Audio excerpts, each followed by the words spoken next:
Delphine Jubilard, un changement d'attitude, juste avec sa disparition? Elle remettait en place Cédric. 8 ans après leur mariage en 2013, Cédric et Delphine Jubilard avaient décidé de mettre un terme à leur union. En instance de divorce, l'infirmière de 33 ans avait d'ailleurs totalement changé de comportement avec son époux selon l'une de ses meilleures amies. D'ordinaire effacée et très discrète, Delphine Jubilard était habituée aux crises de colère de son époux Cédric. Mais selon l'une de ses meilleures amies interrogée par les journalistes du Parisien,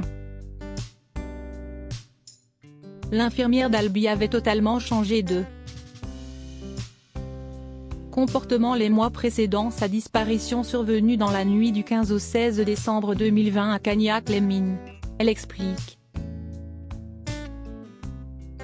Elle avait vraiment changé et osé s'affirmer.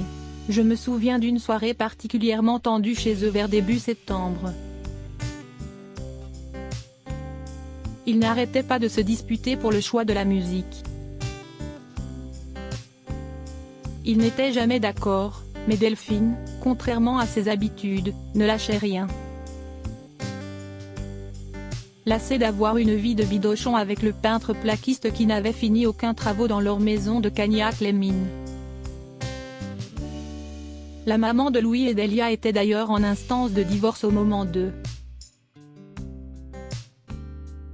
sa disparition et comptait refaire sa vie avec un nouvel amant rencontré sur une application de rencontre. Fatiguée de vivre dans une maison en ruine et de régler toutes les dépenses du foyer, elle n'hésitait plus à tenir tête à son mari selon Anne.